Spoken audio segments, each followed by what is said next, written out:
My aunt just had her 84th birthday party a few weeks ago, and she absolutely blew us away. 40, maybe 50 people were there. There was friends, family, generations of connections.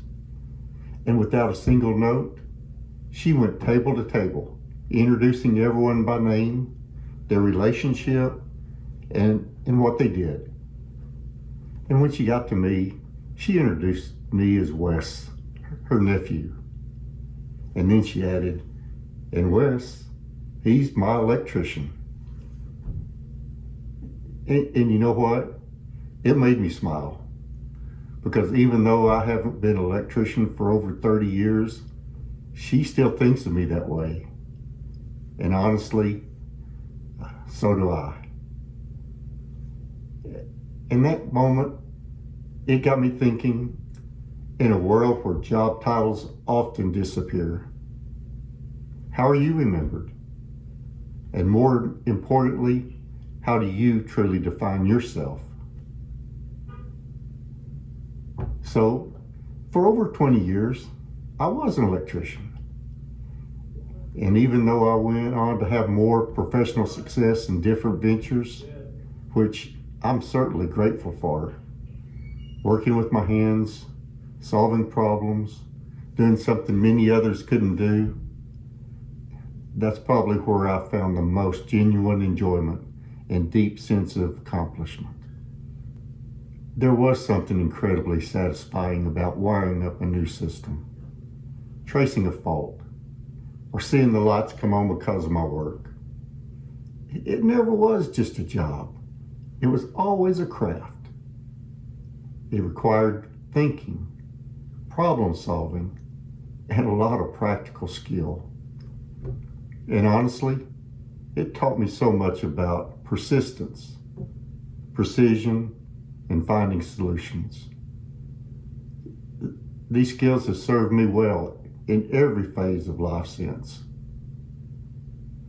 So when people ask me to tell them a little bit about myself, even today, I almost always start with, well, I was an electrician for over 20 years before, and then I'll move on with my story. You know, being an electrician is more than just a past job. It's a part of my identity. Beyond my family, it's something I'm genuinely proud of.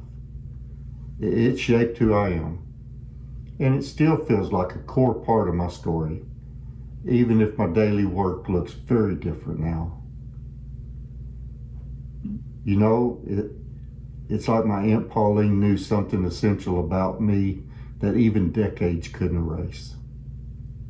That core identity, that feeling of pride in a skill, in a craft. And maybe that's why, deep down, I'd kind of like to be remembered as an electrician. And this got me wondering, what about you? What's that thing that no matter what you do now, or what titles you've held, truly defines a part of who you are? What's electrician in your story? Is it a skill? A passion? A role you once had? Or a quality you deeply value? Now that's a powerful question, isn't it? You see, in retirement, when the formal job titles often disappear, we get to decide how we define ourselves. And sometimes the outside world might remember us for one thing, while inside we hold on to something else that truly signifies our journey and accomplishments. So I'd love to hear from you. In the comments below, share how you think you'll be remembered. Or more importantly, what aspect of your life or personality do you feel defines you the most? Even if it's not what's on your resume today. I know this was a little more personal than my usual videos, but somehow it just felt right to share this story. If you connected with this idea, please give the video a thumbs up. Subscribe if you haven't already. And I'll see you in the next one. Wes out.